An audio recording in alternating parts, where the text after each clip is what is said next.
തെളിവെടുപ്പിന്റെ സമയത്ത് എന്താ ഉണ്ടായത്? തെളിവെടുപ്പിന്റെ അയാൾ ഇറങ്ങി വരുമ്പോഴും എന്നെ നാക്കും മൂക്കും കാണിച്ചു. ഇപ്പൊ പോലീസ് ചേച്ചി പുഷ്പ ചേച്ചി വാ പറഞ്ഞിട്ട് വിളിച്ചപ്പോഴും അയാളെ ഇപ്പൊ ശ്രദ്ധിച്ചു, അവർക്ക് ശ്രദ്ധിച്ചു. സാറിനടുത്ത് ഞാൻ പറഞ്ഞല്ലോ. ബോയിൻ കോളനിയിലെ തന്നെ പുഷ്പ എന്ന് പറയുന്ന സ്ത്രീക്ക് നേരെയും ചെന്താമര വധഭീഷണി മുഴക്കിയിരുന്നു. ഇവർ വലിയ ഭയത്തിലാണ്. ഇപ്പോൾ ചെന്താമരയെ ഇവിടെ തെളിവെടുപ്പിന് കൊണ്ടുവന്നപ്പോൾ പുഷ്പയ്ക്ക് സമീപത്തേക്കൊക്കെ കൊണ്ടുവരികയും ചെയ്തിട്ടുണ്ടായിരുന്നു. പുഷ്പ നമുക്കൊപ്പം ചേരുകയാണ്. ഈ ചെന്താമരയെ പിടികൂടിയിട്ടുണ്ട്, പോലീസിന്റെ അറസ്റ്റിലാണ്. നിങ്ങളുടെ ഒരു ഭയമൊക്കെ മാറിയോ? ഇല്ല, എനിക്കിപ്പോ അറിയത്തില്ല, ഭയമേ മാറി. ഇപ്പൊ കൊണ്ടുപോയി അയാൾ 5-6 ദിവസം ഒക്കെ പറഞ്ഞു, നീ ഭയം എന്ത്, ഇയാള് എന്ത് നമ്മളെ വന്ന് ചെയ്യില്ല, ഇയാള് ജയിലിൽ ചാടില്ല എന്നൊക്കെ ആയിക്കട്ടെ. ഇപ്പൊ 3 കൊലപാതകം നടത്തി. ആൾക്ക് എന്തെങ്കിലും ഒരു കൂശലുണ്ടാ? ഇപ്പൊ എന്നെയും ഇത്രയും ജനങ്ങളുടെ മുമ്പിൽ നിന്ന് എന്നെയും ജനങ്ങളൊന്നും ശ്രദ്ധിച്ചു ഇവിടെ നുണ പറയാണ് വിജയ്. ഇപ്പൊ ജനങ്ങളുടെ മുമ്പിൽ അയാൾ കാണിച്ചത് കണ്ടില്ലേ? തെളിവെടുപ്പിന്റെ സമയത്ത് എന്താ ഉണ്ടായത്? തെളിവെടുപ്പിന്റെ അയാൾ ഇറങ്ങി വരുമ്പോഴും എന്നെ നാക്കും മൂക്കും കാണിച്ചു. ഇപ്പൊ പോലീസ് ചേച്ചി പുഷ്പ ചേച്ചി വാ പറഞ്ഞിട്ട് വിളിച്ചപ്പോഴും അയാളെ ഇപ്പൊ ശ്രദ്ധിച്ചു, അവർക്ക് ശ്രദ്ധിച്ചു. സാറിനടുത്ത് ഞാൻ പറഞ്ഞല്ലോ. സാറ് എന്നെ വിളിച്ചതാണ്. പിന്നെയും ഭീഷണിപ്പെടുത്തി. അപ്പൊ പല്ലി കടിച്ച് നിന്നെ ഞാൻ ശരിയാക്കിയില്ലല്ലോ എന്നൊരു മനോഭാവം. അയാൾക്ക് വിഷമമുണ്ട്, അയാൾ പറയുകയും ചെയ്തു. അവളെ രണ്ടുപേരെയും കൂടി തെരിപ്പെടുത്തിരുമെന്ന് എനിക്ക് സമാധാനമായി. എന്നെ ഒന്നും ചെയ്തില്ല. ഇപ്പൊ ഇതൊക്കെ അയലവാസികളല്ലേ, നിങ്ങളൊക്കെ ഇരിക്കുന്നതല്ലേ.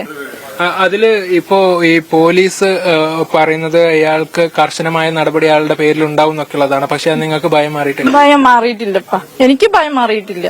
ഞാൻ അവിടെ ഇങ്ങനെ അയാൾ മരിച്ചാൽ മാറും, അല്ലാതെ അയാളിന് ഒരിക്കലും ഞാൻ പ്രതീക്ഷിക്കില്ല. ഇവിടെ ആര് പ്രതീക്ഷിച്ചാലും എനിക്ക് പ്രതീക്ഷയില്ല. ഈ സംഭവ ദിവസം ഇയാള് നിങ്ങളെ ഭീഷണിപ്പെടുത്തി? ഉണ്ടായിരുന്നു. ഞാൻ ആ പടിയടയ്ക്കുമ്പോ വരുമ്പോൾ വെച്ച് അവിടെ നിൽക്കുകയല്ലേ. അവര് 2 പേരുള്ളത് കൊണ്ടാണ് എന്നെ വിട്ടത്. എല്ലാ പറഞ്ഞു ഇവിടെ ചെയ്താൽ അവിടെ നിന്ന് ആരെങ്കിലും കാണും, ഇതാകുമ്പോ ഇറക്കമാണൊന്നും കാണില്ല. അപ്പൊ അവര് 2 പേരിന് ഇയാൾ വകവരുത്താൻ നിന്നിട്ടപ്പ എന്നെ കണ്ടു. ഞാൻ ഇറങ്ങി, ഇല്ലെങ്കിൽ എന്റെ ഉള്ളിൽ ഇരുന്നതാണെങ്കിൽ അവരെ വകവരുത്തി എന്നെ വകവരുത്തി. ഇവിടെ നിന്ന് ആരിപ്പോ അവിടെ നിന്ന് വരും? നിങ്ങളുടെ ഒരു ആവശ്യം എന്താണ് ഈ കാര്യത്തിൽ? ഇനി ശരിക്കും എന്താണ് നിങ്ങളുടെ ഒരു ആവശ്യം? നിങ്ങളുടെ ഒരു ഭയം പോണെങ്കിൽ എന്താണ് നിങ്ങളുടെ ആവശ്യം? അയാളെ കൊല്ലണം, തൂക്കിക്കൊല്ലണം എന്നാണ് എന്റെ ആഗ്രഹം. ആ കുട്ടികൾക്കും അതാണ്. ആ കുട്ടികൾക്കും അവര് അനാഥരായി, ആരുമില്ല, അച്ഛനില്ല, അമ്മയില്ല, അച്ഛമ്മയില്ല, വീടോ എല്ലാം പോയില്ലേ. ആരും വന്ന് താമസിക്കും. ഇതപ്പോ മരിപ്പ് പോയിട്ട് ഒരു മനുഷ്യന് ഇതിന്റെ ഉള്ളിൽ വന്നിട്ടില്ല അവര് ആൾക്കാര്. ഇപ്പൊ എന്താ ചെയ്യേണ്ടത് പറയും? എത്ര ദിവസം സാറുമാരൊക്കെ ഉള്ള ഇപ്പൊ അയാൾ സുരക്ഷിതമായി ഇപ്പൊ കൊന്ന് അവിടെയൊക്കെ പോയി എങ്ങനെയൊക്കെ ഇരുന്ന് അയാൾ എത്ര അയാൾക്ക് ഇനിയും നിന്നുള്ള എന്താ പറയുക മൈൻഡ് നല്ലതല്ല. ഇവിടെ വന്നാ എന്ത് വേണമെങ്കിൽ ചെയ്താൽ ഞാൻ രക്ഷപ്പെടുന്നു, അയാൾക്ക് ഇനിയും ഉണ്ടാകുമല്ലോ. ഇനി പ്രതികരണമുള്ള അയാൾക്ക് നല്ലതില്ല അയാൾ മനസ്സിൽ. എനിക്ക് സമാധാനമൊക്കെ പണിക്ക് എനിക്ക് പോകാതിരുന്ന് കഴിയാൻ കഴിയൂല. എനിക്ക് ഇനി സമാധാനപ്പെടുന്ന വയസ്സായി കാലത്ത്. അതായത് അമ്മ ഈ പ്രതിനെ അറസ്റ്റ് ചെയ്താലും നിങ്ങൾക്ക് പേടിയാണ്? പേടിയാണ്. കാലത്തന്ന് നിൽക്കുന്ന സമയത്ത് എന്റെ മോള് പോണ്ടമ്മാന്ന് പറഞ്ഞു.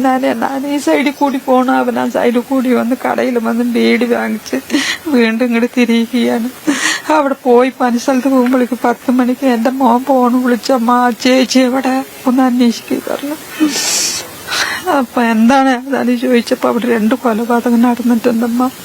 അപ്പൊ വേഗം ഒരു ചെക്കൻ്റെ അടുത്ത് പറഞ്ഞു, മകനെ എന്നെ കൊണ്ടുപോയി ആക്കുമെന്ന് പറഞ്ഞു. പിന്നെ പള്ളിയിൽ നോക്കിയപ്പോ പള്ളിയിൽ പെണ്ണുണ്ട്.